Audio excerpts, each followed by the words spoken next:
வரைக்கும் பார்த்தது, இந்த 6 மாசமா நாங்க பார்த்தது என்ன அப்படின்னு சொல்லி பார்த்தா, 1 மணி நேரம் டிராமா போடுவாங்க. கிறிஸ்துமஸ் டிராமா பிள்ளைகள் போடுவாங்க திருச்சபைகள்ல. திருச்சபைகள்ல 1 மணி நேரம் போடுகின்ற இந்த கிறிஸ்துமஸ் கிட்டு அதிகபட்சம் போடுறது. ஆனா அதுக்கு நம்ம அதுக்குள்ள உள்ள தலைப்புகள் பார்த்தா கிட்டத்தட்ட 36 தலைப்புகள் இருக்கிறது. 1 மணிக்காக தான் போடுறோம். அதை கிட்டத்தட்ட நாம 33 34 தலைப்புகள், 4 தலைப்புகள் வரைக்கும் நம்ம படிச்சிருக்கோம். அப்போ ஒவ்வொரு தலைப்பும் 1 மணி நேரம். கிட்டத்தட்ட இது கடைசி, கிட்டத்தட்ட கடைசி. அடுத்த வாரம் இன்னும் இதோடைய நீட்சி இருக்கலாம் என்று நினைக்கிறேன். அப்ப இவ்வளவு விஷயங்கள் இருக்கு. இயேசு பிறப்பதற்கு முன், இயேசு பிறந்த போது, இயேசு பிறகு அப்படின்னு சொல்லிட்டு நான் பார்த்தேன். அது இந்த கடைசி 18வது நினைக்கிறேன். இந்த பகுதி இயேசுவின் வளர்ச்சி, க்ரோஸ், ஜீசஸ் க்ரோஸ், இயேசு எப்படி சொல்லிட்டு அந்த பகுதி இல்லைங்களா. இது சீடத்துவ முதல் ஃபேஸ் இது இல்லைங்களா. முதல் ஃபேஸ் 6 மணி நேரம் சீடத்துவ ட்ரைனிங், சாரி 6 மாத பாடங்கள். அப்போ வாரத்துக்கு ஒரு பாடம் அப்படின்னு நம்ம எடுத்திருக்கோம். லூக்கா 2ஆம் அதிகாரம் 40-52. அப்போ அதுல நம்ம ஒரு பாடத்தை ஆயத்தப்படும் பொழுது 6 குறிப்புகள் ஞாபகம். திரும்பி அதை சொல்லி உங்களை போர் பண்ண ஞாபகம் நினைக்கிறேன். சூழமைவு அப்படின்னு ஆரம்பிச்சு நிறைய இருக்கு. அப்ப இந்த பகுதி எப்பவுமே இந்த எல்லா பகுதியுமே குழு ஆய்வு தான். நாங்க எடுத்த இந்த பகுதி எல்லாமே குரூப் டிஸ்கஷன், குழுவா உட்கார்ந்து டிஸ்கஸ் பண்ணணும். இந்த பகுதி ஒவ்வொரு பகுதியும் கிட்டத்தட்ட 35வது தலைப்புக்குள்ள இருக்க ஒவ்வொரு தலைப்புமே ஒரு குரூப் டிஸ்கஷன். நீங்க நல்லா கொஞ்சம் ஞாபகத்தை வச்சுக்கிட்டு இதை சொல்லி கொடுங்க. குரூப் டிஸ்கஸ் பண்ணுங்க. வீட்டில் கூட எடுக்கலாம், குடும்பங்கள்ல, திருச்சபைகள்ல பைபிள் ஸ்டடி அந்த மாதிரி. இல்லை டீச்சிங், தனியா ஒரு டீச்சிங், ஒரு பார்ட் இந்த டீச்சிங் இருக்கு. அதனால இது குழு ஆய்வுக்குரிய ஒரு பகுதி. அதுல 2ஆம் அதிகாரம், லூக்கா 2ஆம் அதிகாரம் 40ஆம் வாசகம். எனக்கு இன்னொரு பிரச்சனை என்னன்னா, இன்னைக்கு உட்கார்ந்து ஃபுல்லா திரும்பிய நான் ரெடி பண்ணேன். ஏன்னா நான் ரெடி பண்ணி ஆயத்தமா வச்சிருந்தது அது காணல. தேடி பார்த்தேன். இன்னைக்கு எனக்கு கொஞ்சம் உடல்ல கொஞ்சம் பலகீனம். நேற்று கொஞ்சம் ஃபுட் பாய்சன் ஆகிட்டு இருந்தது. ரொம்ப பலகீனத்துக்கு மத்தியில ஓரளவுக்கு செய்து விட்டேன் என்று நம்புகிறேன். ஒரு 80% மேல நான் முடிச்சு விட்டேன். இதுல மற்றபடி நான் தொடர்ந்து பார்ப்பேன். அப்போ 41ஆம் வாசகம்.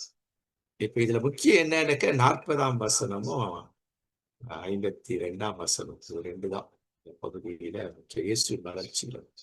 குழந்தை வளர்ந்து ஆற்றல் பெற்றது, வலிமை பெற்று. அப்போ கடவுளுக்கு உகந்ததா ஒரு பிள்ளை வளரும். அப்படிதான் வளர்த்தார்கள். அவருடைய வளர்ப்பு அப்படிதான். கிட்டத்தட்ட 12 ஆண்டு காலம் வளரும். 12 ஆண்டு. அப்ப 13 ஆண்டு ஒருவேளை குழந்தை கருவில் இருந்தது. அதிலிருந்து இந்த கற்றுக் கொடுத்த நம்ம ஏற்கனவே பழைய பாடம் பார்த்தோம். மரியா, அவருடைய தந்தை மரியா தந்தை கருவில் இருக்கும் பொழுது யூத தாய் என்ன செய்வது, தகப்பன் எப்படி பிள்ளைக்கு கற்றுக் கொடுப்பார்கள். 5 வயது வரைக்கும் தாய் எதையெல்லாம் தன்னுடைய குழந்தைக்கு கற்றுக் கொடுப்பார்கள்.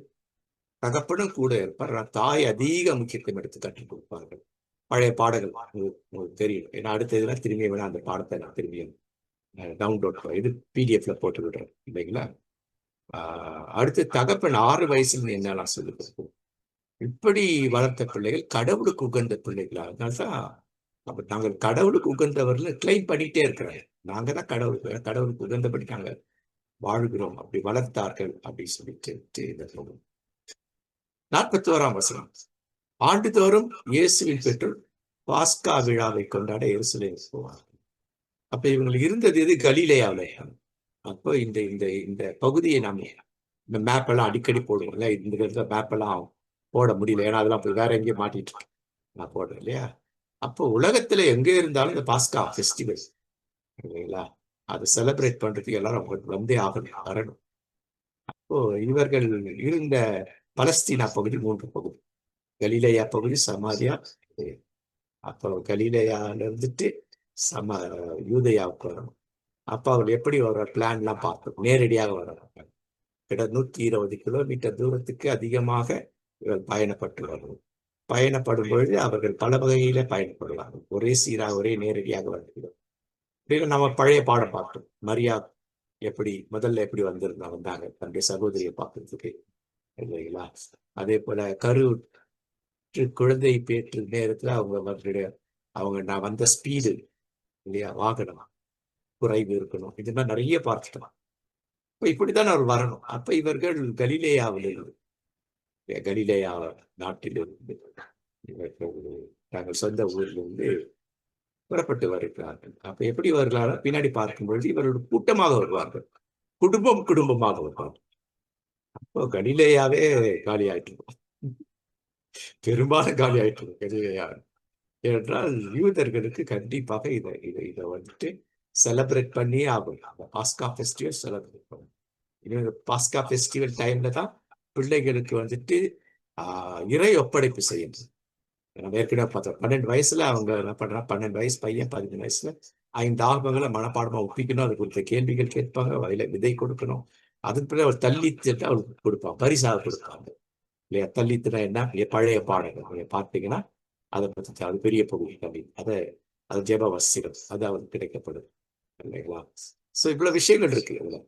இப்போ பாஸ்கா ஃபெஸ்டிவல் செலிப்ரேட் பண்ணோம், பிள்ளைகளை டெடிகேட் பண்றதும் இருக்காது. அதனுடன் இருப்பது இந்த ஒவ்வொரு ஆண்டும் இந்த காலகட்டத்தில் அவங்க பிள்ளைகளை டெடிகேட் பண்ணுவாங்க. சில வேத வரிசையில இல்லை, அவர்கள் அந்த 12 வயது முடிந்த உடனேயே அந்த வயதுக்கேற்ப பண்ணுவாங்கன்னு சிலர் சொல்றாங்க. அப்போ ஒரு வருஷத்துல பல பிறந்த நாட்கள் வரும் இல்லைங்களா. ஆனா பலருடைய கருத்து என்னன்னாக்க அவர்கள் பாஸ்கா ஃபெஸ்டிவல் அன்னைக்கு வந்து விடுவார்கள். அதனாலதான் குழந்தைகள் எல்லாம் பின்னால போச்சு அப்படின்னு பார்க்கும். பாலகர் வாயினால் துதி உண்டாயிற்று அப்படின்னாக்க கலிலேயா பகுதியில இருக்கிறவர்கள் எல்லாருமே இல்லையா. அப்ப அது கொண்டாட்டம், முக்கியமான கொண்டாட்டம், அது ஆன்மீக கொண்டாட்டம். இந்த பெந்தேகோஸ்தே பண்டிகை என்பது ஒரு காலத்துல யூத மெயின்லைன் சர்ச்சஸ்க்கு மட்டும் அதுல இருக்கும். முத்தாடை உடுத்துவாங்க அன்னைக்கு கூட, சரிங்களா. கூட்டம் அன்னைக்கு நிரம்பி இருக்கும். பெந்தேகோஸ்தே போன வாரத்துல கிட்டத்தட்ட நான் ஒரு இண்டிபெண்டன்ட் சர்ச்சா போயிருந்தேன், கூட்டத்தையே காணும். ஆச்சரியமா, அது பெரிய சபை. பெந்தேகோஸ்தே ஃபெஸ்டிவல்னா பெந்தேகோஸ்தே நாள் தான் அவங்க ரொம்ப அதுக்கு உரிமையானவர்கள்லாம் சொல்லிக்கிறவர்கள் அன்றைக்கு இல்ல. ஆச்சரியம், காலம் மாறிடுச்சுன்னு. இந்த இண்டிபெண்டன்ட் திருச்சபைகள் அதெல்லாம் மாறி போயிடுச்சு. அது எவ்வளவு முக்கியமானது, அதுல நோக்கம் என்ன, எதுவுமே இல்லாம போயிடுது. இது இல்லை என்றால் உயிர்த்தெழுந்த ஆண்டவராக இயேசு கிறிஸ்துவின் வல்லமை, ஆற்றல் சொல்ற இல்லையா, அந்த ஆற்றல், இந்த வல்லமை, the power of a resurrected Lord அப்படின்னு அது எங்க அது அது அது ஆரம்பமாகிறது என்று சொல்லி இங்கேதான் ஆரம்பிக்கும். உயிர்த்தெழுந்த இயேசுவின் ஆற்றல் வல்லமை அப்படிங்கிறது. ஸோ அது ஒரு பேர் பகுதி, அதுக்குள்ள போறதுக்கு இல்லை, நேரம் இல்லை. ஸோ இட்ஸ் மஸ்ட், இது ரொம்ப முக்கியம். ஃபுல்லா வெண்ணாடையில தான் இருப்பாங்க, இல்லைங்களா. ஒருவேளை ஏஜி திருச்சபையா இருந்தா கூட அந்த காலங்களில் ஒயிட்ல தான் போடுவாங்க எல்லாரும். இந்த நாள்ல, குறிப்பிட்ட இந்த நாள்ல பெந்தேகோஸ்தே பண்டிகை. ஸோ இவ்வளவு விஷயங்கள் அதுக்குள் இருக்கிறது. 22 இயேசுக்கு 12 வயதான போது வழக்கத்தின்படி விழாவை கொண்டாட. அப்ப அது ஒரு வழக்கம், அது அவள் ஆன்மீக வழக்கம், ஆன்மீக பழக்கம், ஆன்மீக வாழ்வில ஒவ்வொரு ஆண்டு வரணும். அப்ப உலகத்தில் இருக்க எல்லா யூதர்களும் யூத மார்க்கத்தில் அமைந்தவர்னா யூதர்களாக மாறியவர்கள் விரைடத்தில் எல்லாருமே அங்க வருவாங்க. அதான் அன்னைக்கு அப்போஸ்தலர் 2 நான் பார்ப்போம், யூத மார்க்கத்தில் அமைந்தவர்கள் அத்தனை பேரும் அந்த நாட்டு. அங்க நிறைய பிரச்சனைகள் ஏற்பட வாய்ப்பு உண்டு. ஏன்னா அன்னைக்கு ரோம அரசாங்கத்துக்கும் அரசு படைகள் அங்க, ஏன்னா இது ஒரு பிரச்சனையான பகுதி. ஏற்கனவே பார்த்தோம், இது ஏற்கனவே தீவிரவாதிகள் வேற இருக்கிறாங்க, இந்த யூத தீவிரவாதிகள். இதை வாய்ப்பா பயன்படுத்திக்கிறது இல்லையா. இதனாலதான் அரசன் இயேசுடைய அந்த அந்த அந்த அந்த என்ன சொல்லுவாங்க, அந்த அந்த அந்த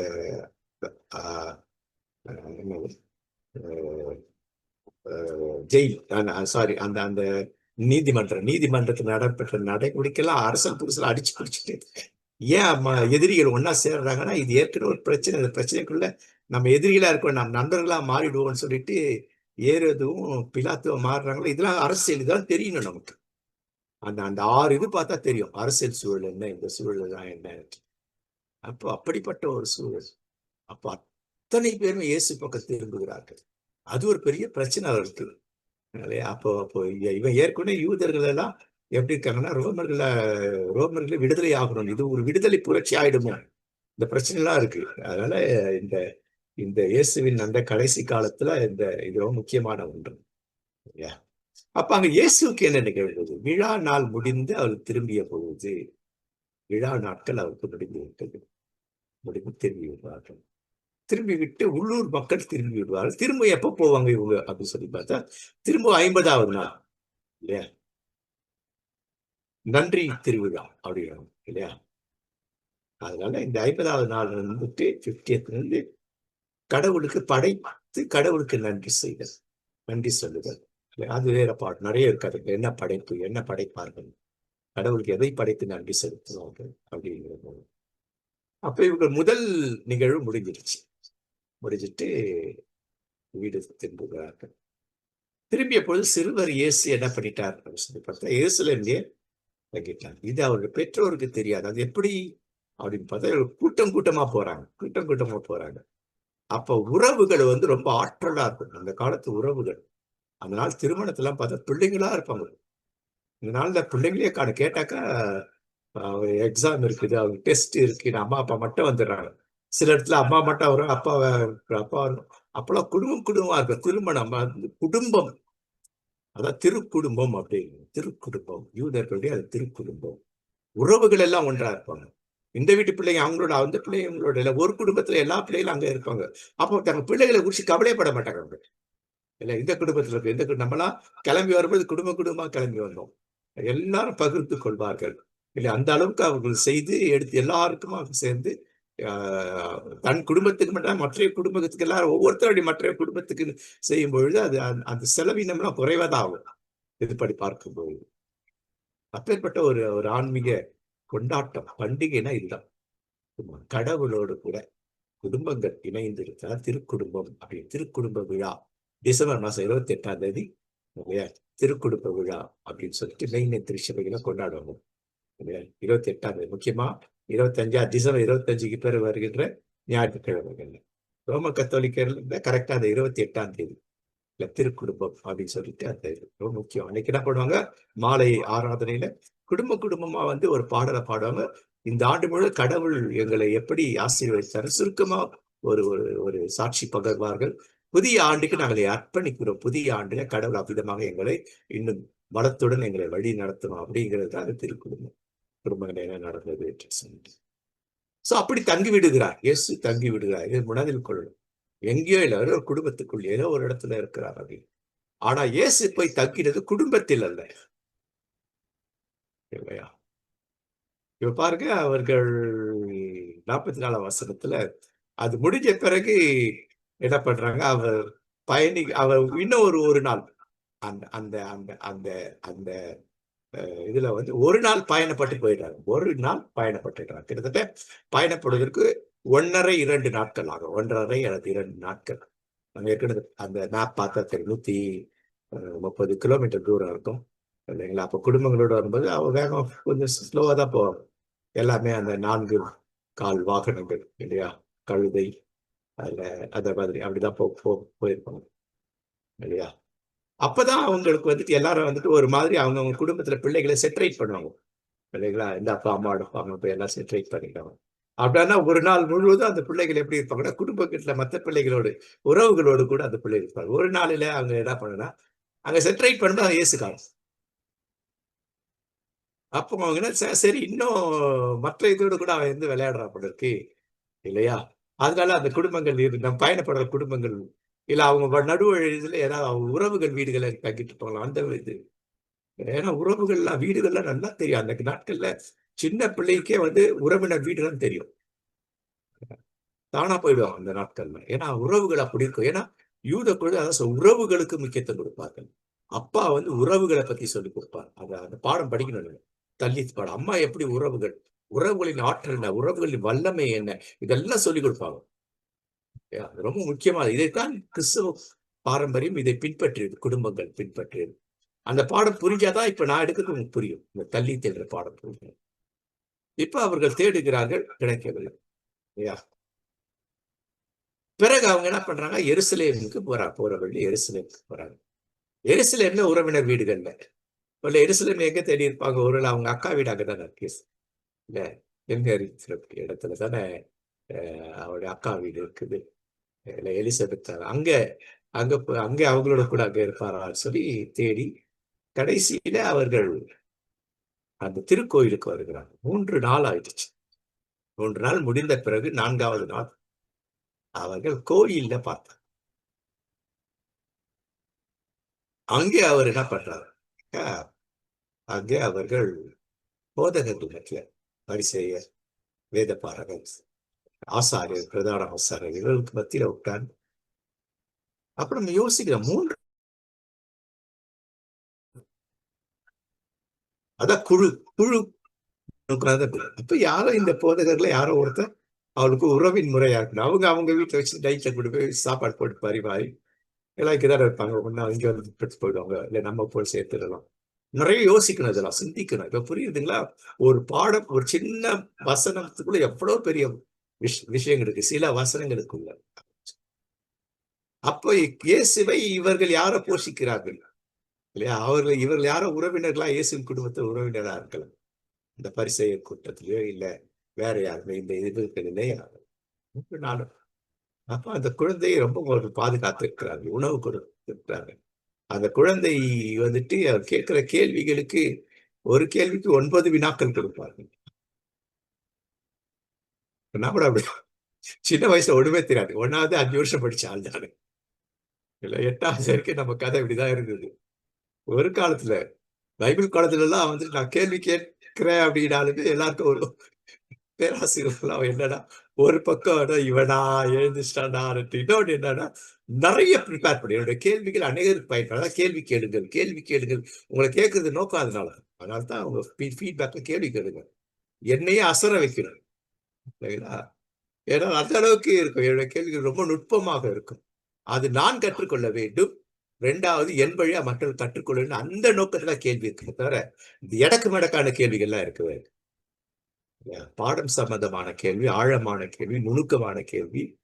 அந்த கேள்விக்கு அவங்க பலருனாக்கா இருப்பா, நாளைக்கு இதுக்கு பதில் சொல்றப்பா அப்படி போய் அவர் தேடி கண்டுபிடிச்சு அடுத்த நாள் பதில் சொல்லுவார். ஆனா அதனால பேராசிரியருக்கு எனக்கு ரொம்ப பிடிக்கும். ஏன்னா பேராசிரியர் வளர்கிறார். நானும் அப்படித்தான், கேள்வி கேட்டால் நானும் என்னை வளர்த்துக் கொள்ளுகிறேன். அப்ப அங்க என்ன பண்றாங்க அப்படின்னாக்கா, இயேசு அவர்கள கேள்விகளை எழுப்பி கொண்டிருந்தார். மாணாக்கர்கள் ஆசிரியர்கள் கேள்வி கேட்கணும். இந்த கமாலியல் பைபிள் பாடத்துல கேள்விகள் எழுப்பணும். அப்பதான் ஸ்மார்ட் ஸ்டூடெண்ட் அர்த்தம். ஸ்மார்ட், யூஆர் ஸ்மார்ட்னா என்ன அர்த்தம்? அப்ப முதிர்ச்சி உள்ளவர்கள் தான், ஆன்மீக முதிர்ச்சியில தான் கேள்வி எழுப்புவார்கள். முதிர்ச்சியில் வளர்ந்து கொண்டே இருப்பவர்கள் கேள்வி எழுப்புவாங்க. இந்த பாடத்துலயும் எனக்கு இந்த கேள்வி இருக்கு, இது சரியா விளங்கல, இந்த கோணத்துல நான் பார்த்தா இது வேற மாதிரி இருக்குதுன்னு சொல்லிட்டு எழுப்பணும். அத நீங்கள் முதிர்ச்சி உள்ளவர்களா இருக்கணும். அதான் என்னோட டைல்ஸ் எல்லாம் போடணும். திறந்த மனதுடன் இருக்கணும், எல்லாவற்றையும் கற்றுக்கொள்ளுகிற சிந்தை இருக்கணும், முற்றிலும் தேறினவளா இருக்கணும். ஏன் அந்த டைல்ஸை திரும்ப திரும்ப அதுல போடுறேன்னாக்கா இந்த காரணம். அப்ப இவர் கேள்விகளை எழுப்புகிறார். அது அவருக்கு ஒரு ஆச்சரியமானது. அப்ப இவர் கேள்வி கேட்கின்ற அளவுக்கு கடவுள் அவருக்கு ஆற்றலை கொடுத்தார் என்று எடுத்துக்கொள்ளக்கூடாது. அவருடைய தாயும் தகப்பனும் வளர்த்தது இல்லையா, ஸ்மார்ட்டா வளர்த்திருக்காங்க இல்லையா. இவர் தெய்வீக குழந்தையெல்லாம் கிடையாது. தெய்வீக குழந்தையே இருந்தாலும் தெய்வீகத்தை தன்னகத்தே இல்லாத ஒரு குழந்தையா தான் வளர்த்தார். இயேசு 100க்கு 100 தெய்வீக தன்மை உடையவர், 100க்கு 100 மனித தன்மையோட. ஆனா தெய்வீக தன்மையை அவர் எங்கேயுமே டச் பண்ணவே இல்லை, தொடவே இல்லை. அதை வச்சுட்டு வந்துட்டார் அப்பா கிட்ட இல்லையா. திரும்ப போன பிறகு தான் அது ஏன்னா கொள்ளையாடின பொருளாக கொள்ளல, திரும்பிய வச்சுட்டு கொள்ளையடிச்சு கொஞ்சம் எடுத்துட்டு வருது. அவருடைய நிகழ்வுகள்லாம் பார்க்க 100க்கு 100 மனிதனால் உன்னால் இல்லையா, கடவுளை நம்பினால் தூய ஆற்றலால் உன்னால சாதிக்க முடியும், செய்ய முடியும் என்பதை நிரூபித்து காட்டுகிறார். மனிதனாய் இருந்து உன்னால் செய்ய முடியும். இயேசு 100க்கு 100 மனிதராய் இருந்து எல்லாவற்றையும் செய்தார். எல்லாம் என்ன பண்ணுமா, நீ என்னப்பா கடவுள் இல்ல, 5 2 மீனை 5000 பேர் பகிர முடியும், கடலை பண்ண முடியும் அப்படின்னாக்கா, இதான் உயிர் தெழுந்த இயேசுவின் ஆற்றல் என்பது அந்த 3 ஆண்டுகளில இருந்து இங்கே கற்றுக்கொள்ள முடியும். அப்ப பெரிய ஆற்றல் என்னன்னாக்கா, கடவுளுடைய பிள்ளைகளாக மாற்றுகின்ற அந்த ஆற்றல் தான் மையமே தவிர, அவரை சுகப்படுத்துவது அதெல்லாம் இரண்டாவது. அந்த வார்த்தை போய் சென்று இல்லையா, அவர்களுக்கு நற்செய்தி அறிவிக்கணும், சீடராக்கணும், திருமுழுக்கு கொடுக்கணும், அவர்கள் எல்லாம் சீடத்துவ பணிக்கு ஆயத்தப்படுத்தி அடுத்த சீடத்தை ஆக்கும். இதுதான் கடவுளுடைய பிள்ளைகளாக மாற்றிக்கொண்டே இருக்கும். ரட்சிப்பு என்றால் என்ன? கடவுளுடைய பிள்ளைகளாக நாம் மாறுதல். இயேசு வழியா கடவுளுடைய பிள்ளைகளாக மாறும் பணி, அதுதான் முக்கியம் இல்லையா? அப்ப இயேசுவை அவருடைய பெற்றோர் எந்த அளவுக்கு ஆன்மீகத்தில் வளர்த்திருக்கிறார்கள்? யூத முறைமைப்படி 100க்கு 100 கிட்டத்தட்ட 100க்கு ஒரு 90-95% மேல கண்டிப்பா அப்படி வளர்த்திருப்பாங்க.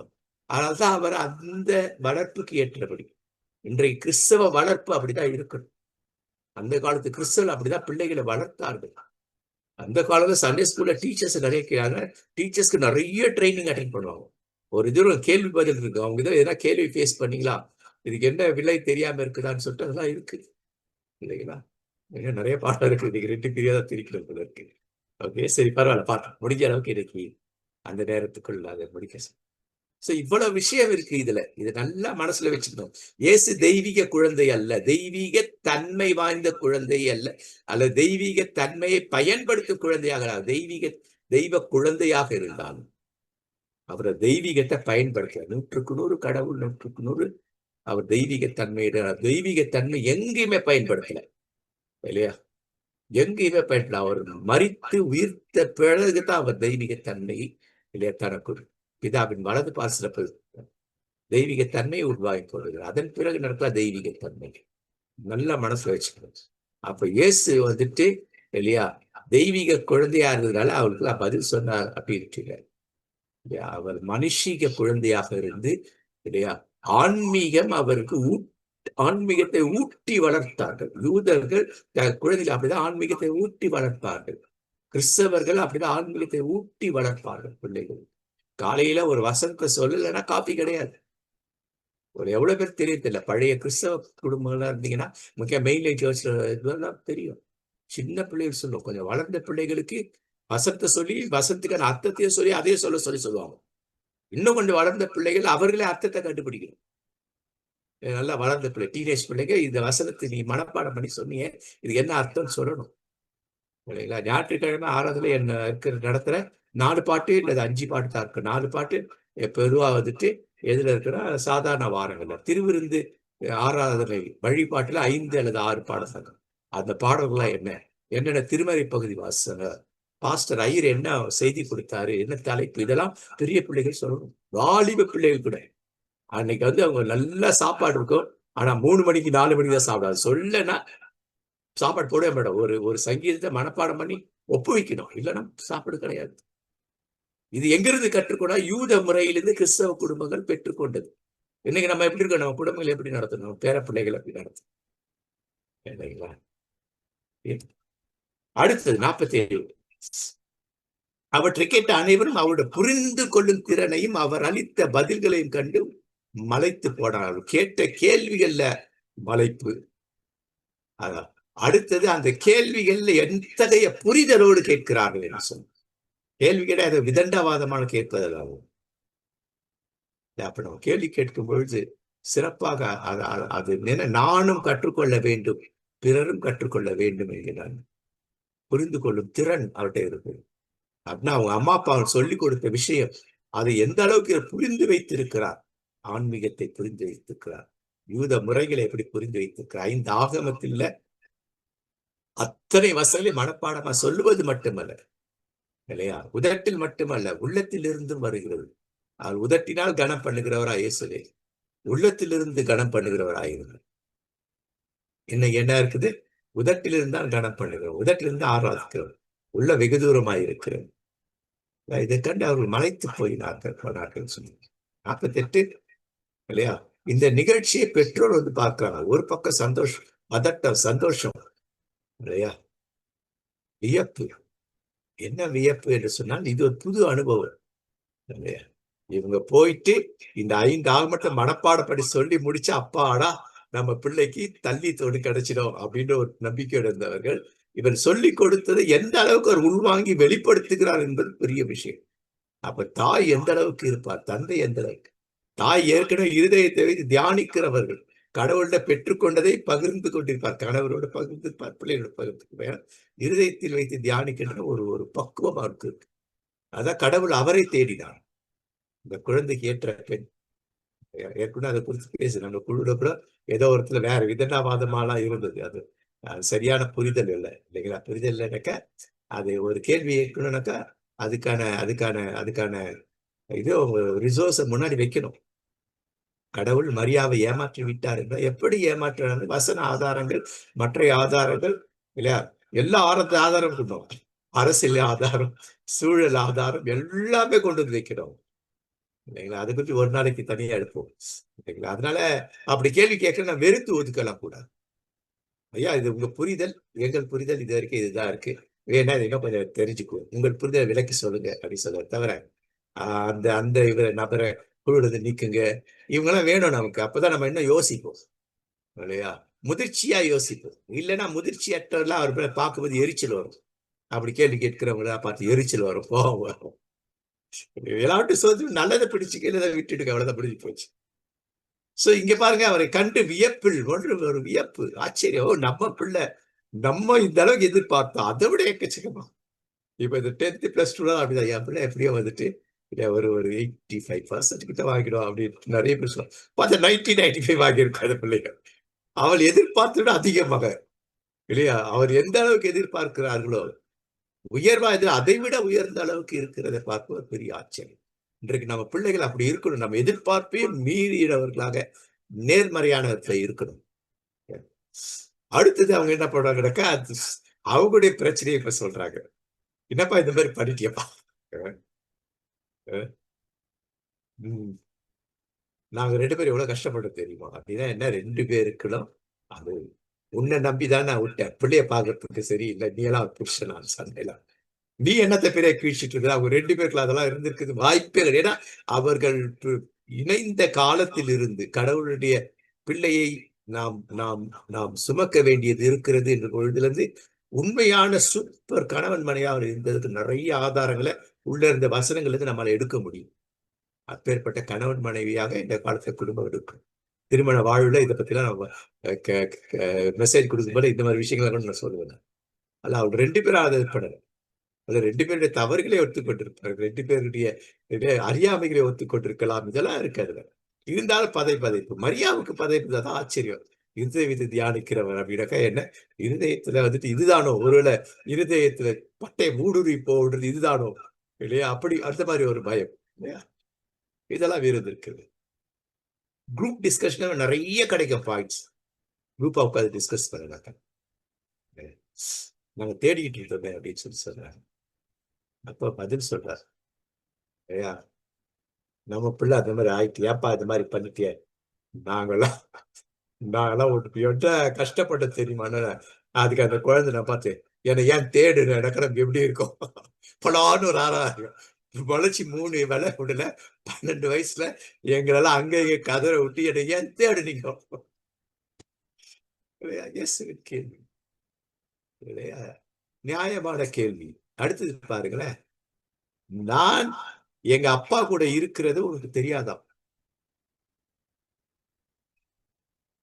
இருதயத்தை தியானிக்க தெரிந்த மரியாவுக்கு தெரியல இல்லையா? நான் என் அப்பா கூட இருக்கிறது உனக்கு தெரியாதான் அப்படின்ற. அப்படின்னாக்கா அந்த காலத்து நம்பிக்கையே சொல்றார். அந்த காலத்துல கடவுள் எங்கே இருக்கிறார் அப்படி சொல்லி, கடவுள் எருசலேமில் இருக்க திருக்கோயில்ல தான் இருப்பார். அந்த நம்பிக்கை இன்னைக்கும் அந்த திருக்கோயில் மாதிரி தான் யூதர் நம்பிக்கை, அதான் கட்டை எடுக்கும் கட்டி. அப்ப சாதாரணமாவே அப்பாவோட கூட இருப்ப, இன்னைக்கு அப்பாவோட இடத்துல இருக்கிற அப்படிங்கிறார். 50ல இந்த வசனங்க தமிழ்ல வரல, என்னாச்சு இல்ல. He said to them, why were you searching for me?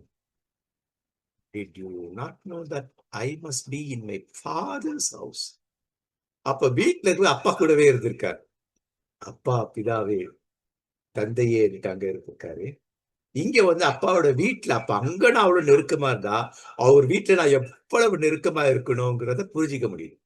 அந்த கேள்வியில அவரோட வீட்டுல, இது அவருடைய வீடு, அது பெரிய வீடுன்னு எடுத்தா நிறைய வருது அதுல.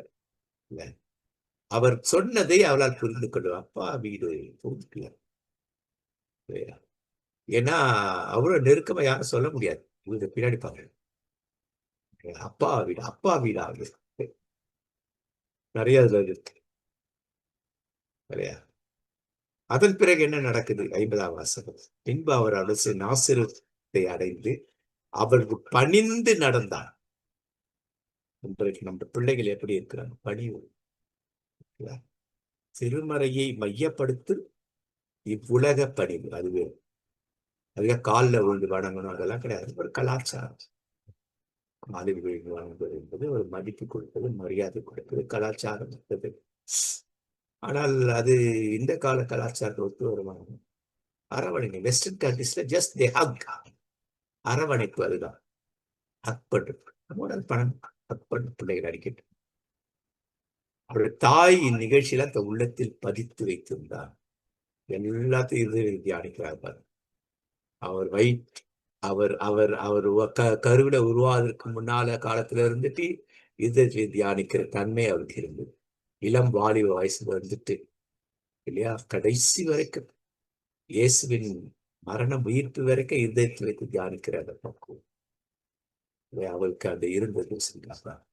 அப்படின்னா என்ன, அவளை சரி நாசா பணிந்து நடந்தான். என்ன எதுல எல்லாம் பணிந்தா? 52ஆம் வசனத்துல இதெல்லாம் இருக்கு இல்லைங்களா? இந்த படத்துல பாக்குறதெல்லாம் இருக்கு. அம்மாவுக்கு செய்ய வேண்டிய வேலை அப்பாவுக்கு செய்ய வேண்டிய, அம்மா அப்பாவோடு சேர்ந்து கற்றுக்கொள்ளுகிற விஷயம். அப்படின்னா என்ன அர்த்தம்? 12 வயசுல முடிச்சிடல கடவுளோடு சேர்ந்து வாழ்வதை குறித்து அவருக்கு கேள்விகள் நிறைய இருக்கு. அந்த கேள்வி அம்மா அப்பா கிட்ட கேட்டு தெரிந்து கொள்கிறார் தான் முக்கியம். அப்பா அம்மா அப்பா 2 பேரும் எந்த அளவுக்கு ஆன்மீகத்துல முதிர்ச்சியில் ஒன்றாக இருப்பாங்க, முதிர்ச்சியில வளர்ந்து கொண்டே இருந்திருப்பார்கள். இல்ல, இருதயத்தில் தியானிக்கிற அந்த தன்மையை இல்லையா மரியாவிடமிருந்து யோசேப்பு கற்றுக்கொண்டு இருப்பார். இப்படிதான் இருதய தியானிக்க, கடவுள் இப்படிதான் பேசுவாரு, இப்படிதான் விளக்கங்கள் கொடுப்பாரு. அப்போ தொடர்ந்து அவர் அவர்களோடு கூட ஆன்மீகத்திலே பயணிக்கிறார், குடும்ப வாழ்வில பயணிக்கிறார், எல்லாவற்றிலும் கற்றுக்கொள்ளுதல தெரிந்து கொள்ளுதல பயணிக்கிறார் சொல்லி பார்க்கும். இயேசு முக்கியமான வசனம். இயேசு ஞானத்திலும் உடல் வளர்ச்சியிலும் மிகுந்து கடவுளுக்கும் மனிதருக்கும் உகந்தவர். அப்போ கடவுளுக்கு உகந்தவர்களால் தான் மனிதர்களுக்கு உகந்தவர்கள். இன்னைக்கு ஒரு கிறிஸ்தவர் என்று மற்றவர்களுக்கு நம்ம பார்த்து சொல்றோம், கிறிஸ்தவரா, நீங்க கிறிஸ்டியனா அப்படின்னாக்கா அவர்கள் வைத்திருந்த அந்த கோட்பாட்டின்படி சாட்சி பகரும் வாழ்வு வாழும், சாட்சி பகர்கிற வாழ்வு வாழும். அப்ப கடவுளுக்கு உகந்தவரால் தான் சாட்சி பகரும் வாழ்வு வாழ முடியும். இல்லை என்றால் சாட்சி பகர்ந்த வாழ்வு. அப்ப மனிதருக்கு உகந்தவளா இருப்பது இதை செய்ய, அப்ப நீ கிறிஸ்தவ அதான் செய்யற. இல்லை, நம்முடைய பணிகள், உலக பணிகள் எல்லாம் கிறிஸ்துவை மையப்படுத்தும் பணியாகவே இருக்கணும் தான் இயேசு கற்பிக்கிறார். சரியா? நான் பார்த்து கிறிஸ்தவர் அதனால தான் இதை செய்யறாரு, கிறிஸ்தவ அதனால தான் இதை செய்யறாரு. அப்ப இதுதான் மனிதருக்கு உகந்தவரா இருக்கணும்னா கடவுளுக்கு உகந்தவரால் மட்டும்தான் கடவுளுக்கு பிரியமானார், கடவுளுக்கு மக்களுக்கு உகந்தவரா இருக்கணும், கடவுளுக்கு உகந்தவரா. இன்னைக்கு நாம உகந்தவரா இருக்கணும், நான் பிள்ளைகளை உகந்தவர்களாக வளர்த்து. அப்ப இயேசு எதெல்லாம் வளர்கிறார்? இல்லையா?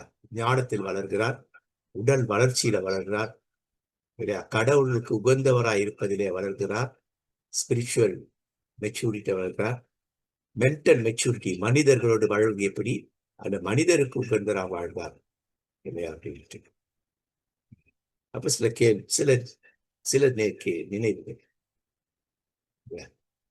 நீங்கள் ஏன் என்னை தேடினீர்கள்? அப்ப இங்க என்ன பண்றார் இல்லையா, அந்த மெச்சூரிட்டியை பார்க்கணும். ஏன் தேடினீங்கன்னு சொல்லிட்டு அவர் கேட்கும்போது ஒரு அன்போட பேசியிருப்பாரு, ஆசுவாசப்படுத்தி இருப்பாரு. அம்மாவை அப்பா ஆசுவாசப்படுத்தி விட்டு இந்த கேள்வி கேட்டிருப்பாரு, ஏன் தேடினீங்க, எப்படி வளர்த்தீங்க, நீங்க நான் எப்படி இருக்கிறவங்களுக்கு தெரியாதா? அவ வெறும் கேள்விகளே எடுக்கக்கூடாது. அப்ப அந்த 52ஆம் வசனத்துக்குள்ள நிறைய விஷயங்கள் இருக்கு அந்த ஒரே வசனத்துல. அப்ப அவருடைய கேள்வி என்ன இருக்கும்? எப்படி அம்மா அப்பா பதட்டத்தை புரிந்து கொண்டு இருப்பார், அவரை ஆசுவாசப்படுத்தி இருப்பார். அவருடைய கேள்வி எப்படி இருக்கும் அப்படின்னாக்கா குத்துற கேள்வி இல்லை. என்னோட குழுக்கள் நிறைய கேள்விகள் குத்துற மாதிரியே சில கேள்வி கேட்பாங்க, எனக்கு தான் எல்லாம் தெரியுன்ற மாதிரி கேட்பாங்க. இவங்களுக்கு தெரியுதா பார்க்கலான்ற மாதிரிலாம் கேள்வி. அப்படியே இல்லை இல்லையா, அது அன்பு. அப்ப இது என்ன இல்லையா, இது இது இது ஒரு சூழல். என்னை ஏத்துச்சு, நான் எங்க இருக்கணும் உங்களுக்கு தெரிஞ்சு இருக்கணுமே. இப்ப அவளுக்கு தெரிஞ்சிட்டு இருக்கும். இந்த கேள்வி கேட்டதுக்கு பேரு ஆஹா, இந்த குழந்தை இருக்கும் பொழுதே, வீட்டில் இருக்கும் பொழுதே அப்பாவை குறித்த காரியங்கள் நிறைய இருப்பாரு. இப்போ இந்த இடத்துல என்னது, நான் இங்க இருக்கும்போது நான் எவ்வளவு நெருக்கமா இருக்கும் தெரியாதா இல்லையா அப்படின்னு சொல்லிட்டு. அப்ப இல்ல குழு பறிப்பு நிறைய வரும். அப்ப ஏசி அவளுக்கு முன்னாடியே சொல்லியிருக்க கூடாது, இதெல்லாம் நிறைய வரும். இதுல கேள்விகள் நிறைய இருக்கு. இதுல எல்லாம் குழுவுல தான் இந்த மாதிரி கேள்வி வரும். அப்ப அம்மா அப்பா ஏற்கனவே பதட்டப்படாம இருக்கிறதுக்கு ஏசா முதல்ல நான் கொஞ்சம் இங்க டைம் ஸ்பெண்ட் பண்ண சொல்லிக்கிறேன். குழு இதுதான், கேள்வி கேளுங்க கேள்வி கேளுங்க கேள்வி கேளுங்க கேட்டா இதுதான். சரிங்களா? அடுத்தது இயேசு முதல்ல பேசின பேச்சு இதுதான், என்னை ஏன் தேடுவீர்கள் இல்லையா, ரெக்கார்ட் ஆனது. அடுத்தது என்ன, அப்பா பிதாவே அப்படின்னு முதல்ல இயேசு சொல்றார், யூத குழந்தை. யூதர்கள் யாரும் அந்த டெர்மினாலஜி பயன்படுத்தவே மாட்டாங்க. அப்பா அப்படிங்கிற டெர்மினாலஜியை பயன்படுத்த மாட்டாங்க. கடவுள் கடவுள் ஆற்றல் மிக்கவர், அவரை மேலதான் தவிர அவரோடு இணைத்துக் கொள்ளுகிறது அவளுக்கு இருக்காது. அதான் இயேசு சொன்னோன்னு அவள் கோபம் வந்து காரணம். அப்போ தனிப்பட்ட என்னுடைய அப்பா, என்னுடைய அப்பா அப்படி சொல்லி, என்னுடைய அண்ணன், என்னுடைய நண்பர் இயேசு, என்னுடைய அண்ணன், என்னுடைய சகோதரர் இயேசு இல்லையா. இத நம்ம மைண்ட்ல வச்சுக்கணும். இத இப்ப இயேசு முதல்ல அப்பா வீட்டுல. இப்போ இது எத்தனை கேள்விக்குரிய அந்த 12 வயசுல அங்க இருக்கிற பரிசேய சதுசேய வேத பாரகர் சடகரின் சங்கத்தா இல்லைங்களா, அதே போல ஆசாரி பிரதான ஆசி எல்லாருக்கும் அந்த சின்ன வயசுல அவங்க ஒரு கன்ஃபியூஷன் வருவாங்க, இன்னும் இப்பேற்பட்ட என் அப்பான்றாரு. அவங்களே யோசிச்சிருப்பாங்கல்ல, ஓஹோ இவர் வந்துட்டு நம்மகிட்டே நிறைய கேள்வி கேட்கிறாரு, அப்ப இது எங்கேயோ அவர் கத்து வச்சிட்டு இருக்காரு போல இருக்குது. இவங்க போய் தேடி இருப்பாங்க கண்டிப்பா. அப்படி இருக்குதா, எங்கடா இருக்குதா, அப்படி உறவாடி இருக்கார்களா, யாரும் எப்படி இவர் இந்த வார்த்தையை பயன்படுத்தினார். இப்ப அவனுக்கு அவர் மேல இயேசு மேல கோபம் இருக்கிறத விட கொஞ்சம் பிரச்சனை இருக்கும். என்னடா புது வார்த்தையை பயன்படுத்த, சின்ன குழந்தைன்னு சொல்றாரா, ஆனா சின்ன குழந்தை இவ்வளவு அறிவு உள்ள குழந்தை எப்படி இந்த அறிவு இல்லாம இது சொல்ல முடியும். யூத முறையில இந்த மாதிரி அறிவு இல்லாத பேச மாட்டாங்களே, அப்படி பேசுறாரு அது என்ன இருக்குமா. இதா பைபிள்ல இருக்க வசனம் சும்மா கிடையாது. ஒவ்வொரு வாக்கியமும், ஒவ்வொரு வசனமும், ஒவ்வொரு வார்த்தையும் நம்ம என்ன பண்ணணும், அப்படியே பிரிச்சு பிரிச்சு காட்டணும். அடுத்தது இந்த குல்ஷான் அவங்களுடைய, நான் சொன்னேன் மிஷனரி பயோகிராஃபி எல்லாம் படிக்கணும் படிக்கணும் படிக்கணும்னு சொல்லுங்க. மிஷனரி பயோகிராஃபி படிக்கலன்னா பைபிள் புரியாதுங்க. பைபிள் புரியாது, பைபிளுடைய ஆழம் புரியாது நமக்கு. பைபிளுடைய ஆவியானவர் நம்ம அப்படி உந்தி தள்ளுறத வந்துட்டு நம்மளால நல்லா உணர முடியும். ஆவியார் அப்படியே எடுத்துக்கிட்டு போய் முன்னாடி நிக்க வைக்கிறது நல்லா புரியும். மிஷனரி பயோகிராஃபி படிச்சாதான் இதெல்லாம் புரியும். ஆவியானவருடைய செயல்பாடு என்னங்கிறது மிஷனரி பயோகிராஃபி படிக்கலனாக்கா ஆவியான செயல்பாடு புரியாது. அவ்வளவு ஆற்றோட செயல்பட முடியாது. ஏனோ தானம் தான் ஊழியம் பண்ணுவோம், ஏனோ தானன்ற கிறிஸ்தவ வாழ்க்கை தான் வாழ்வோம். இந்த குல்ஷான் ஒரு இஸ்லாமிய சகோதரி இல்லை, இயேசு ஏற்றுக்கொண்ட பிறகு இயேசுவின் வழியாக நான் இயேசுடைய அப்பாவை நான் கூட அப்பான்னு அழைக்க துணிந்தேன். இயேசு பட துணியவில்லை என் அப்பா, நானும் பிதாவே என்று அழைக்க துணிகிறேன் ஒரு புக் இருக்கு, தயவுசெய்து வாங்கி படிங்க. மிஷனரி பயோகிராஃபி புக்கு உங்க வீட்டுல இருக்கணும், பிள்ளைகளை படிக்க வைக்கணும். குறைஞ்சது ஒரு 20 மிஷனரி பயோகிராஃபி வாங்கி படிக்கணும். உங்க சர்ச்சில் இருக்கணும், ஒரு லைப்ரரியில. உங்க ஒவ்வொருத்தர் வீட்டுல லைப்ரரியில மிஷனரி பயோகிராஃபி இருக்கும். குல்ஷன் எஸ்தர் பாத்தீங்கன்னா ஐயா, குல்ஷான் எஸ்தர் பாகிஸ்தான். குல்ஷான் எஸ்தர் முழு பேர். தேங்க்ஸ் ஐயா, தேங்க்யூ வெரி மச் ஐயா. பாகிஸ்தான் எஸ் சார், அந்த பேரு ஞாபகத்துக்கு வரல இன்னைக்கு அடிக்க பொழுது இல்லையா. குல்ஷான் எஸ்தர் அப்படின்னு அந்த புக்கு படிக்கிறேன். பாகிஸ்தான்ல பயங்கரமான உபத்திரவத்துல இருந்து ஒரு பெண் வந்திருக்கானாக்கா அது பாருங்க எப்பேற்பட்ட ஒரு விஷயம். அது உள்ள வந்துட்டு நான் போட்டோ கூட எடுப்பேன். கிட்டத்தட்ட ஒரு 80 மிஷனரி பயோகிராஃபி இருக்கு கேட்டேன். உங்ககிட்ட ஒரு 10 இருக்குதா, குறைஞ்சது 10, ஒண்ணு ஒரு 50-60 ரூபாய் தான். இந்த ஆங்கிலத்திலேயே இருக்கும், ஒரு 50-60 இருக்கும்.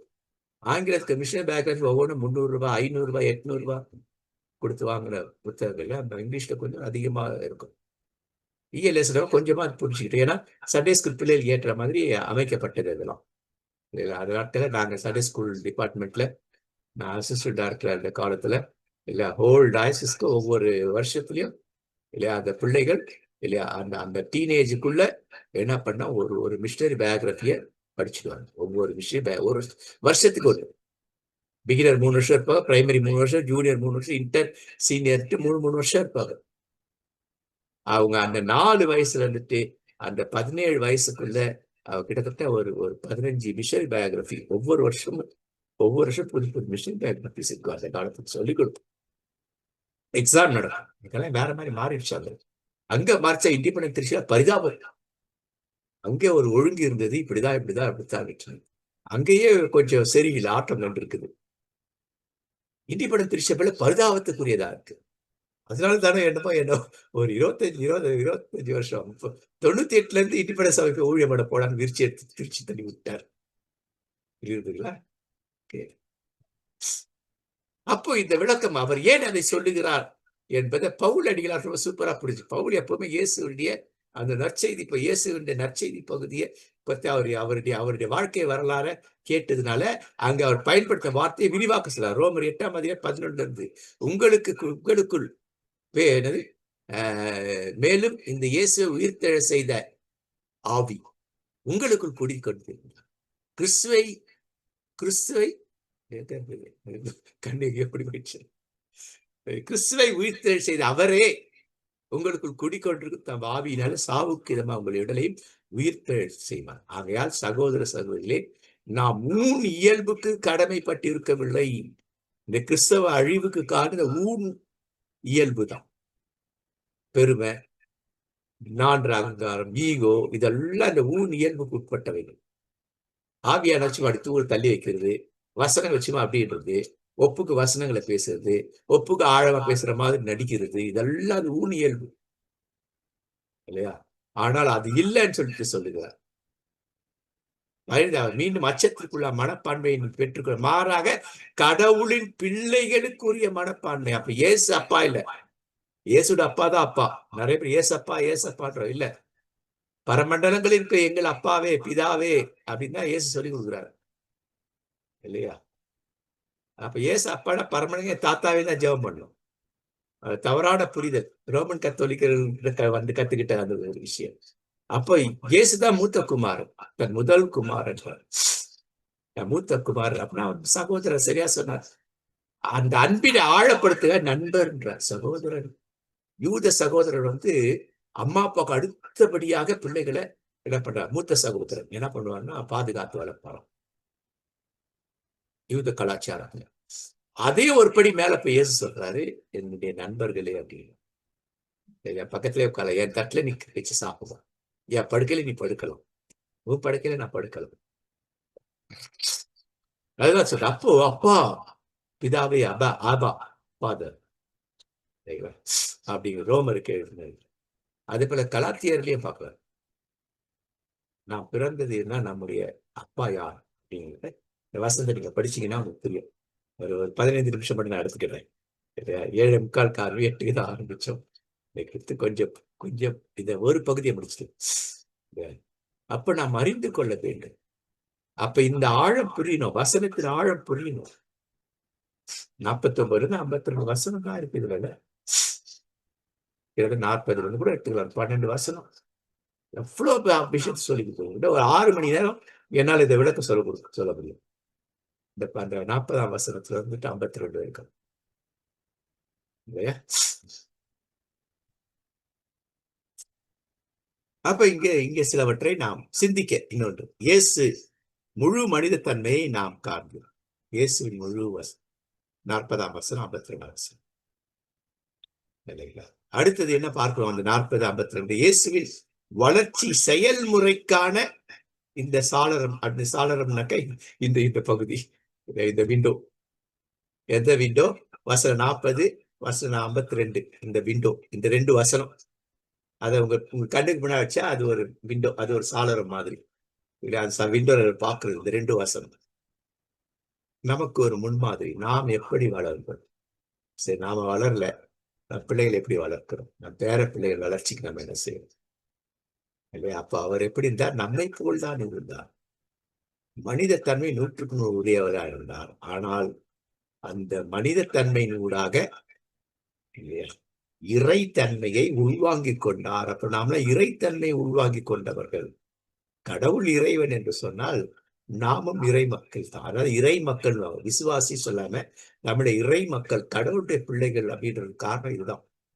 அப்ப அவர் என் அப்பானாக்கா நான் அவருடைய அப்போ மற்றொரு நானும் உங்களை கடவுள்கள் என்கிறேன், தேவர்கள் என்கிறேன், இதுதான் அர்த்தம் அந்த இதுக்கு. இல்லையா? பிள்ளைகள், அவருடைய பிள்ளைகள். அவர் கடவுள் என்றால் நான் கடவுள். அவர் எனக்கு அப்பா, நான் அவரோட பிள்ளை. இதை புரிந்துக்குவோம். எபிரேயத்தில் நான் பார்க்கிறேன். இந்த வாசல் வீட்டுல வாசி பாருங்க. தயவு செஞ்சு வாசிங்க. இந்த 2 வாசல். நேரம் இல்லைன்னு நான் வேகமா போறேன். இதை நான் விளக்கம் பண்ணல. இல்லையா? அப்ப இயேசு 100க்கு 100 மனிதனாக இருந்து, இல்லைனாக்கா கிறிஸ்தவம் என்பது எழும்பி இருக்காது. அவர் கடவுளாகவே இருந்திருந்தார். இயேசு கடவுளாக மட்டுமே இருந்திருந்தார் என்றால் கிறிஸ்தவம் இந்த அளவுக்கு வளர்ச்சி பெற்றிருக்காது. அப்ப மனிதனால் இதெல்லாம் கூடும். அப்படிங்கிறதுனாலதான் இயேசு 100க்கு 100 மனிதராக இருந்தார். அந்த தெய்வீக தன்மை உள்வாங்கிக் கொள்ள இயேசு 3.5 ஆண்டு கற்றுக் கொடுத்தவைகள் எல்லாம் உள்வாங்கிக் கொண்டு வெளிப்படுத்தும் ஆற்றல். இயேசு எப்படி அந்த 12 வயசுல எல்லாவற்றையும் உள்வாங்கி வெளிப்படுத்தும் ஆற்றலை பெற்றாரோ, அது அப்போஸ்தலர் 2ல தூய ஆவியானவரின் ஆளுகைக்குள் நாம் வரும்போது, அவர் நம்மை நிரப்பி ஆளுகை செய்யும்போது வரும்பொழுது, இதெல்லாம் அந்த 12 சீடர்கள் அந்த 3.5 வருஷம் கற்றுக்கொண்டதெல்லாம் அப்படியே பீறிட்டு வெளில வரும். அதை நாம் பார்க்கணும். 40 அவர் நீங்கள் என்னை ஏன் தேடினீர்கள்? நான் என் தந்தையின் அலுவல்களில் நல்ல மொழிபெயர்ப்பு தமிழ்ல. தமிழ் மொழிபெயர்ப்பு நல்லா இருக்கு. திருவிழிய மொழி. அதான் 2 பேர். நான் இப்ப இது பவர் போடுறோம். நேரம் இல்லை, இன்னைக்கு எல்லாம் போயிடுச்சு. அதே நான் நினைச்சிருந்தேன். பவர் திருப்ப இங்கிலீஷ், தமிழ், பவர் திருப்பல், திருவிழிய. அப்பா என்னென்ன வேலை செய்யறோம் அந்த வேலை நானும் செய்யணும். அதை நான் கத்துக்கிட்டு இருக்கிறேன். இல்லைங்களா? அதான் அவர் சொல்லிக் கொடுத்தார். உலகம் போய் நற்செய்தி அறிவிங்க, சீடர் ஆக்குங்கள், திருமுழுக்கு கொடுங்கள், நான் கற்றுக்கொண்டுதான் கற்றுக் கொடுங்க. அப்போ அப்பாவுடைய முதல் சீடர் இயேசு.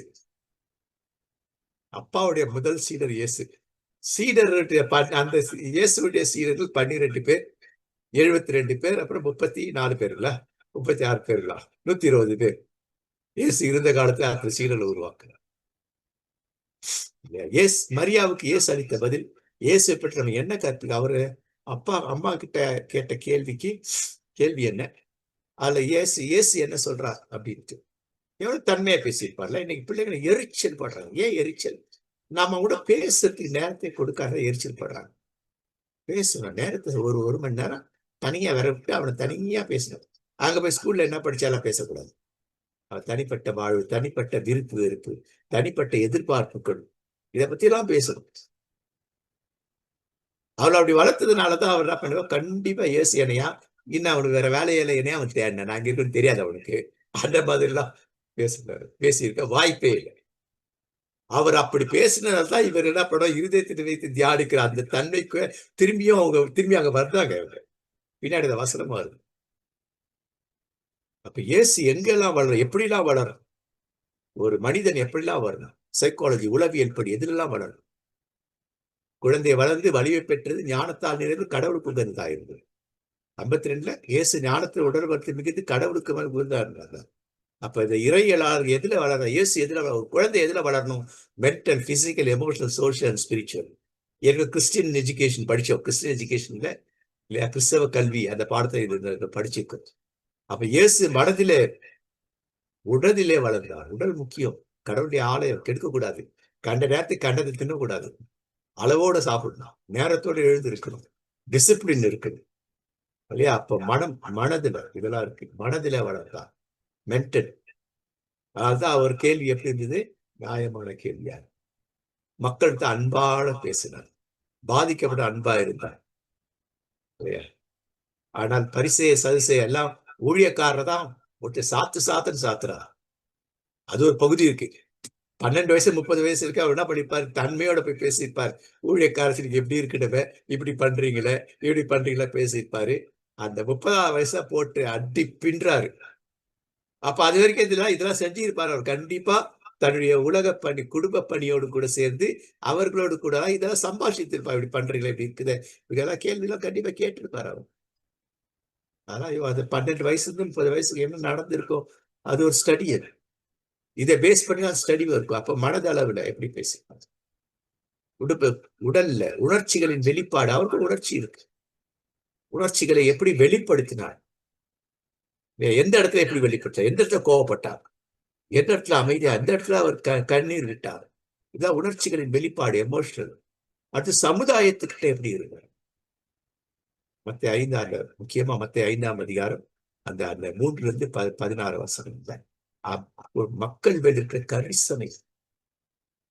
அவர்கள் விண்ணரசுக்கு போக வேண்டியவங்களாச்சே, போகாத விட அவர் ஏதோ ஒரு தடைப்படுது. அந்த தடையை நீக்கி நம்ம நற்செய்தி நம்ம நற்செய்தி அறிவித்தாதான் அது போகும். இன்னைக்கு நீக்காம நற்செய்தி அறிவித்தா போகவே போகாது. ஏசு அதானே பண்ணாரு, மிஷினரிகள் அதானே பண்ணாங்க. நாங்க இப்ப அதெல்லாம் பண்ணிக்கிட்டு இருக்கிறோம். முக்கியமா இந்த VBSல ஒரு குறிப்பிட்ட இடத்தை நான் இன்னைக்கு ஏதோ ஒரு குழுல அதை போட்டுக்கப்ப தயவுசெய்து படிங்க.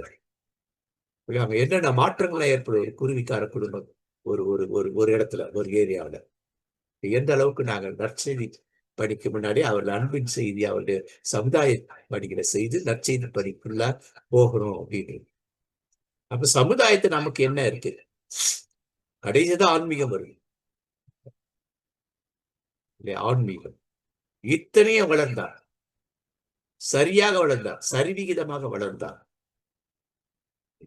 அதான் அந்த 52ஆம் வாசகத்தின் மையம் இதுதான். அவர் இதிலெல்லாம் வளர்ந்தார். அப்ப கடவுளுக்கு உகந்தவரா இருக்கணும்னா இதிலெல்லாம் வளரணும், சரிவிகிதமா வளரணும், நேர்மறையா வளரணும். எல்லாத்துலயும்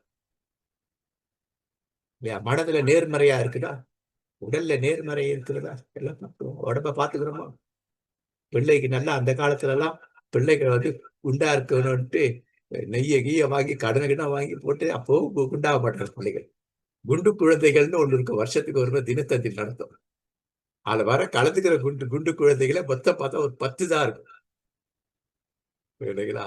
இன்னைக்கு சரசரமா குண்டா இருக்கு. ஏன்னா நம்ம வாங்கி கொடுக்குற இந்த சைட் டிஷஸ் இதெல்லாம் அப்படிதான் இல்லைங்களா. ஜங்க் ஃபுட்ஸ் எல்லாமே குழந்தைகளை ஸ்பாயில் பண்ணுது. அவங்க ஊழ சதையை போட்டு விட்டுட்டு இருக்குது. அந்த காலத்திலேயே பெண்கள் பெற்றாலே ஒல்லியாவே இருந்தாங்க. இப்ப மட்டும் ஒரு குழந்தை பெற்ற உடனே ஏன் அப்படி இதாயிடுறாங்க, குண்டாயிடுறாங்க. அது என்ன, அதெல்லாம் பார்க்கணும், அதெல்லாம் தெரியணும் நமக்கு. அதெல்லாம் அந்த இதுல பேசியிருப்பேன்னு நினைக்கிறேன், நம்ம கிறிஸ்டியன் ஸ்டடீஸ்ல பேசியிருப்பேன்னு நினைக்கிறேன். ஏன் அப்படி ஆகுது, எதற்காக இதெல்லாம் நடக்குது இல்லையா. ஏன் ஒரு குழந்தை பிறந்த உடனே அந்த பிள்ளை ஒல்லியா இருக்க பிள்ளை திடீர்னு குண்டா, இதெல்லாம் பார்க்கணும். அதுக்கு ஏன் காரணம், என்ன காரணம், மருத்துவ என்ன காரணம், என்ன ரெமிடி. சோ இவ்வளவு விஷயங்கள் இருக்கு. அதுதான் பவுல் அடிகளார் இதுதான் சொல்றாரு, நீங்கள் முற்றிலும் தேறினவர்களாக்கும்படிக்கு நீங்களா எக்ஸ்பர்ட் ஆகணும். அப்ப இயேசு எக்ஸ்பர்ட் ஆனா, எக்ஸ்பர்ட் ஆகிட்டே இருந்தார் இல்லைங்களா. அடுத்த கேள்வி, இயேசுவின் மனித நேயத்தை பற்றி இது நமக்கு என்ன கருத்து, என்ன மனித நேயம், எப்பேற்பட்ட மனித நேயத்தை உடையவராய், குடும்பத்தில் எப்பேற்பட்ட மனித நேயம், தன்னுடைய உறவுகள் மத்தியில, தன்னுடைய நண்பர்கள் மத்தியில இல்லையா, ஊழியக்காரர்கள் மத்தியில அவர் எப்படி மனித நேயத்தை கடைபிடித்தார், எதிராளிகள் எப்படி முடிந்தது, அவர் கண்டித்ததற்கு பின்னால் அன்பு கண்டிப்பா இருக்கு. வெள்ளையடிக்கப்பட்ட கல்லறைகளில் திட்டினாலும் கூட அவருக்கு அது இருக்கு. இவர்கள் மாற வேண்டும், மனம் திரும்ப வேண்டும். அந்த அன்போடு இணைந்தது அது. அதை யோசிக்கணும். அதான் கடவுள் இயேசுடைய அந்த அந்த அந்த சமுதாயத்தோடு கூட, எதிர்மறை சமுதாயத்தோடு கூட அவரை கண்டிக்கிறார் என்று சொன்னார் இல்லையா. அதற்குள்ள அன்பு இருக்கு, அன்பு அடிப்படையா இருக்கு. அதன் மூடாகத்தான் அவர் கண்டிக்கிறார்.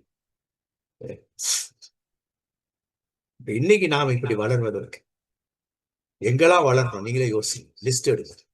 குடும்பத்துல கணவனோடு, மனைவியோடு, அண்ணன் தங்கைகளோடு, மாமனார் மாமியோடு, தாத்தா பாட்டியோடு கூட, பணி செய்யற இடத்துல, திருச்சபையில எங்கெல்லாம் இருக்கணும் இல்லையா, அதை நம்ம லிஸ்ட் போடுது. அப்போ என்ன அப்படின்னாக்கா, இதோட நான் முடிச்சுக்கிறேன், தயார் இருந்தேன். இன்னும் கொஞ்சம் இருக்கு, அப்புறம் பாருங்க. நான் இன்னொன்று சொல்ல நிறைய கேள்விகள்லாம் இருக்கு. அப்ப நம்முடைய குணத்தில் நாம் வளரும். 52 என்ன சொல்றது, கடவுளுக்கு உகந்தவராய் இருந்தால்தான் இல்லையா 5 குணங்களிலே வளர முடியும். கடவுளுக்கு உகந்தவரா இருந்தால் மென்டலி அது ஒரு குணாசம், பிசிக்கல் அது ஒரு குணாசம், எமோஷனல் அது ஒரு குணாசம், சோசியல் சமுதாயம் அது ஆன்மீகம். இந்த ஐந்தையும் உள்ளடக்கியதான் ஒரு மனித வளர்ச்சி, முழுமையான வளர்ச்சி, ஒரு கிறிஸ்தவ வளர்ச்சின்னு கூட சொல்லணும். இதுதான் நம்ம கேள்வி, இதுதான் நம்ம யோசிக்கலாம்.